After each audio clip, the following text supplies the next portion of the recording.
Hey, everybody. It is your favorite Senator Angela Williams Graves, coming to you today on What's Up Wednesdays. We have so much to talk about today, and I am just excited to be here with you. I am Senator Angela Williams Graves, representing the 21st Senatorial District, where we do good work on your behalf. And I just want you to know that I am excited to represent you. And I'm excited to represent the city of Norfolk in the Senate of Virginia. So I want to invite you, I'm going to remind you again, but I want to invite you to join me on, what is the date? The 30th. All right. So on June, not June 30th, Lord, no, we're not that far into the year. On April 30th, I am going to do a special segment of What's Up Wednesdays, where we are going to talk about all things elections. And we're going to talk about the upcoming primaries. I am going to release my list of endorsements. You all know already that I've endorsed Abigail Spanberger for governor of the Commonwealth of Virginia, but there are some other races, and I've made some key endorsements that I want to share with you. But I also want to talk to you a little bit about the electoral process, because early voting is starting in May. Can y'all believe it's almost May? So anyway, today what I want to do is, all right, so we had a little bit of technical difficulty. And so what I'm going to do is I am going to work to share my screen with you so that I can show you what we are. All right, where are we going here? All right, Google Slides. Nope. That's not going to work. Hold on. I play producer. And here we go. Share screen. Got it. All right. So we're going to go here. And we're going to go here. All right. So like I said, y'all know I play producer and host, right? But my staff is working to change that. So team is working on that. But definitely want to invite you to join us every third Wednesday for What's Up Wednesdays. And then again, like I said, on the 30th, which is actually in 2 weeks. Yeah, it's in 2 weeks. And I'm looking backwards because I've got a calendar, like a real calendar on my wall here. But we're going to be back for a special What's Up Wednesdays. Want to take the opportunity to invite you to our Norfolk Delegation Town Hall. And that is going to be on Wednesday, April 23rd. It is actually a week from today. And we're going to be at City Hall. Parking is going to be free. Now, I want to let you know there is a Tides baseball game that evening. So you want to get there early so that you can get parking and you don't get caught up in the Tides crowd, right? But you want to definitely make sure that your face is in the place, as they say, with our Norfolk delegation. So our entire delegation is going to be there. Delegate Benita Anthony representing House District 22, Delegate Phil Hernandez representing House District 94, Delegate Alex Askew, who represents House District 95, Delegate Jackie Glass, who represents House District 93, and me, I'll be there representing Senate District 21. And also Bill DeSteph will be there, who represents Senate District 20. And so for those of you all who don't know, I know I'm the Norfolk girl, the Norfolk senator, but there are 48 precincts in our wonderful city of Norfolk. I represent 43 of those, and Bill DeSteph is my counterpart in the Senate, who represents the other 5. And so therefore you have the entire city of Norfolk that will be on hand to answer questions for you in the on the 23rd for our town hall meeting. All right, I'm just making sure I don't have anything. There we go. Okay, this is great. All right, this helps me out a whole lot so I can stay on task here with you all.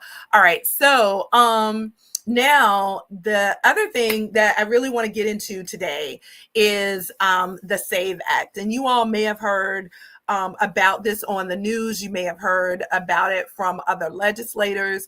And the reason why this really gets my panties in a knot okay, gotta get my britches in a knot with this, is because the SAVE Act, which is security something, something, something, I don't even know what foolish name they gave it off the top of my head, but the SAVE Act is designed to stoke fear in our elections process, right? It's designed to make people think that our elections aren't secure, that people who are not citizens of the United States of America are voting and they're doing all this stuff. And, you know, it's just not true. All right, let me just say that. First of all, it's just not true. In order to register to vote in this country, you have to be a citizen, either naturally born into the country, okay, born into the country, or you would have naturalized and gone through the immigration process and have gotten citizenship awarded to you. And then that comes with your right to vote, as does, you know, being a citizen allows you to do that. And so there are approximately 69 million American women who have legal last names that differ from their birth certificate. Okay. And you say to me, Angela, why is that important? Senator, why is that important? That is important because the SAVE Act requires documentary proof of citizenship. And the only thing that's valid is your birth certificate or a passport. All right. And we're going to get to that part in a minute. Now, most of y'all don't know this, but I've been married twice. Okay. My wonderful husband now is my second husband. He's been married twice too. I'm his wonderful second wife. But I have been married twice, and each time, so after my first husband and I divorced, I wanted my name back, right? We didn't have any children. We didn't have any property together. There was no reason in my mind for me to keep his name. All right. It was his. He could have it. I'm cool with that. I had my name my daddy gave me and I wanted it back.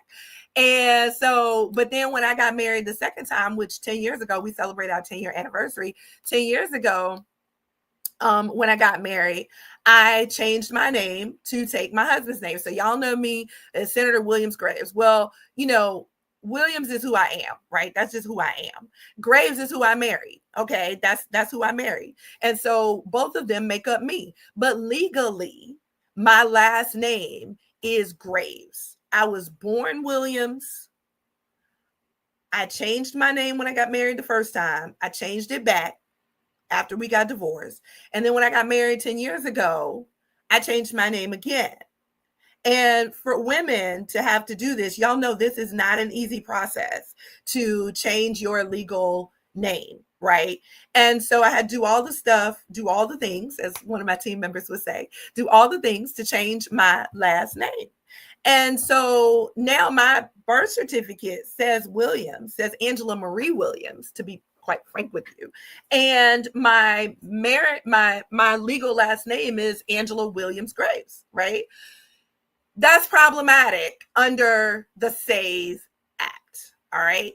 Now, the other part to this is there are a lot of women who are in rural areas, rural America, who lack the access to documentation in order to be able to even if their last names match, they lack access to be able to get the documentation in a timely manner in order to to do this. Now, I do want to say that this is something that only affects federal elections. All right. At the moment, it only affects federal elections. It passed out of the House of Representatives without a single Democrat voting for it. And it is headed over to not the Virginia Senate, the Senate of the United States of America, the US Senate. All right. So it's passed out of the House, which is got a majority of Republicans, all right, who are running the place. And it's headed over to the Senate, which has another majority of Republicans running the place. And it just makes me uncomfortable. All right. Now, there was an amendment that said you as a woman, could use your marriage certificate, all right, your state issued marriage certificate that makes your marriage legal and binding, all right, for all intents and purposes, and for all other things, your marriage is legal and binding. And that amendment was not approved. All right. They didn't vote to add the amendment to the bill that says, here's the chain of events. This woman was born, this woman got married, she changed her name, and now her new legal name on her identification is another name. Born Angela Marie Williams, got married to Thomas Graves, became, as the old folks would say, Mrs. Thomas Graves, right? But became Angela Williams Graves. And now that is my legal last name. All right. So they said, no, marriage certificates don't count. Now, when in the world do y'all know of a marriage certificate not counting? I mean, for real, when it counts with the Social Security Administration, it counts with creditors. Buy something with your spouse and try to get out of it because your marriage you still tied together legally on that debt. So marriage certificates count in every other way that matters, and every other legal standing, okay, that matters, all right, legally, except in this case with this law in Congress. All right, that's just crazy to me, and it really, again, just it bothers me, because I'll tell you why in just a minute. Hold on, let me get to okay, we rural areas. All right, so now I'm a critic of this bill, and I truly believe that this bill will disenfranchise millions of voters, women being the largest one, because most times, more times than not, there are few men who change their names to their wives' last name. But the majority of women, when we get married, we don't keep our maiden name. We change our name. And a lot of women, may marry more than once, like me, right? And so it just is bothersome to me that Congress would then put this kind of burden on women and other folks in areas where in maybe like rural areas, or folks who have low information and low access to information, to require them to have a passport in order to be able to vote in a federal election. So let me tell you what federal elections mean. Federal elections mean the president, all right, where we had unprecedented numbers of who voting for president, women. And it also means congressional elections, your House of Representatives in Congress and the Senate in Congress. Those are your three federally elected offices. All right. And so women voted in very high numbers in the last election, in the election before that. And let me tell you something else. In order to be able to run for office, you have to be a registered voter. All right, I'm going to say that again. In order for you to be able to run for office, you have to be a registered voter. Now, I know some of y'all gonna say, Donald Trump, he's a felon, he can't vote, blah, blah, blah. We ain't talking about him. All right, we're not talking about the orange-haired man. We're not talking about him right now. What we're talking about is the numbers of women, and we're gonna get to that, the numbers of women that are currently elected to office at the federal level, potentially being excluded from running for re-election, or any woman who doesn't have the ability to get all this documentation to be excluded from being able to run for office. Let me tell you what the SAVE Act means. The SAVE Act means suppress all voters everywhere. Suppress all voters everywhere. That's what the SAVE Act really means. And what the SAVE Act also does is it takes women in federal elections back to a state where people are deciding things for us without our say so. Vote, don't vote, but do vote. But if you can't vote, you don't have a say so in the people who get elected, who make the rules and laws for you. You may not like every rule and law that they make, but you don't get the opportunity to have a say, as seasoned folks would say, in who they are, what positions they hold, and if you want them making decisions for you. I got a problem with that. All right. I just do. I had a problem with that. So this is voter suppression at its finest, because to prove citizenship, documentation is required, state ID or passport. And if your state ID does not match your birth certificate, we got a problem. The only documentation that can be different is that they will accept to not match your birth certificate is a passport. Now, just look at how much this costs. All right. Look at how much this costs. First time passport application, if you're 16 years of age or older, your fee is $130 to apply. It's $35 to execute your application. That's $165. The passport card is $30 for an application fee, plus $35 for an execution fee. That's another $65. And then both book and card, $160 plus the $35 execution fee. That's a total of $195. That's $200 that you have to spend on a document. Some people may never even leave the country. All right. Truth be told, there's some people who won't even ever leave Norfolk. All right. Or Hampton Roads. Let's go with that. Who won't ever leave Norfolk. But there may be some people who never leave Norfolk. All right. And that's a whole nother conversation. But if you're never going to travel out of the country, right, then why do you need a passport? In order to be able to exercise your constitutional right to do what? To vote. All right. That's constitutional right. And you all know I have gone on this tangent, kind of tangent, but it's a tangent. I'm going to go with it. It's my soapbox, right?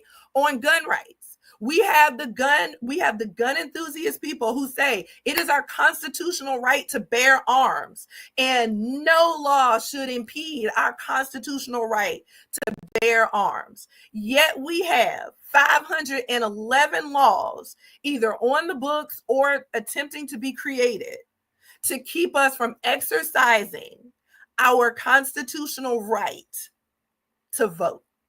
What that $195 equates to, ladies and gentlemen, is a poll tax. That's what that equates to. And the majority of the people who are going to have to pay that poll tax will be women. Now, the women who are in Congress, they probably have their passports already because they travel internationally on a regular basis. I have let my childhood passport expire. So I don't have one. Now I'll tell y'all this. This is a funny story. So I said to my husband, babe, we need to get our passports, honey. We need to get our passports. He was like, well, where are we going? I said, I don't know where we going with it, but I know where we ain't going if we don't have it. Nowhere. So we getting our passports. All right. Get that. We are going to get our passports. And I want to make sure that people are aware. So here, all right, let me go back. Hold on. Gotta get back. All right. So now here's the history of women in politics, just a little bit for you to understand why this just gets, oh my goodness, it just gets on my last available nerve, and it just gets my britches in a knot. So Virginia women were able to register and vote in the November 1920 presidential election. 1920. It's 2025, 105 years ago. The Virginia Senate, this is I'm certain you didn't know this. The Virginia Senate added women's bathrooms to the Senate. Like you can step off the Senate floor. They're adjacent, like there's a door from the Senate floor to the bathroom, right? They added that in 1993. 1993. It is 2025. The Virginia Senate has a record of 14 women serving in the 40-member Senate, making it the highest number of female senators in the state's history. We have 14 out of 40. 14 members of the Senate, Virginia Senate, are women. All right. Now, February 21st, 1952, Virginia symbolically ratified the 19th Amendment over 3 decades after it had become federal law. Took us 3 decades to let women vote. 19th Amendment. The Virginia House of Delegates added a woman's restroom adjacent to the House floor in 2002. Now, let me tell you what the difference is a little bit of the House and the Senate, all right, and why this is important. What I got 9 minutes. Okay. This is important because in the Senate, my seatmate is JCF, Senator Jennifer Carroll Foy. And in the Senate, if I have to get up and go to the restroom or go take a call and step off the floor, but I'm still in the parameters of the chamber, I can say to her, on these upcoming votes, I'm proxying my vote to you, and I want you to vote yes and no and yes and no. All right, on these upcoming items, if I'm not back yet, okay. We can proxy our vote in the Senate. That's called proxying your vote, giving your vote to someone else and they act on your behalf. In the House of Delegates, they cannot do that. So it took them until 2002 to put a bathroom adjacent to the House floor, meaning you don't have to leave the chamber and go down the hall, down the steps, around the corner, pee, and come back. Because in the House of Delegates, they don't have the ability to proxy. So that means that a member would miss votes. All right. Now there's a process to rectify it, but it's a pain in the petunias, and they'd have to miss votes. So until 2002. And what I can also tell you that's not on these slides is that until we opened up our new General Assembly building that we're in now, there were no family bathrooms, okay, or lactation rooms for nursing, a place for nursing mothers to be able to pump milk. All right. All I want you to see is the overall lack of value that has traditionally been associated with women in the electorate. All right. I want you to see that in the voting process. And so this SAVE Act is really designed to take federal elections back to where there were white men only. All right. Let me say that again. This act is designed to take federal elections back to the place where there were white men only in charge. And that truly is what this whole administration is all about. All right. It is. I am not a conspiracy theorist at all, but I truly believe that this whole administration is all about disregarding women, disregarding minorities, disregarding Black folk, and making it all about white men in leadership and in power. Period.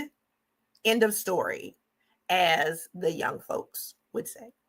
And for the Virginia House of Delegates, there are 34 women serving in the 100-member House. Okay. Now, you say, this is federal. You're giving me state statistics. And the reason I do that is because a lot of times states take on federal law under the argument of being compliant or being in lockstep with federal law. So it is not unbelievable to think, or unfathomable to think, that if this SAVE Act, the Suppress All Voters Everywhere Act, comes into law, that Virginia will attempt, there will be Republicans who attempt to bring this to Virginia and other states, and women will be disenfranchised. Folks in rural communities will be disenfranchised, and there won't be much we can do about it. So what I want you to do is, and we don't have that slide, and I'm sorry, we'll put it in there. I want you to contact all of the Senate members and let them know, hell no, we don't want this crap. All right. And I really did clean that up. All right. From what I'm thinking in my head to what came out of my mouth. Hell no, we don't want this crap. All right. This is not what we want for the United States. We want all voices heard in Congress. We want all voices heard at the state level.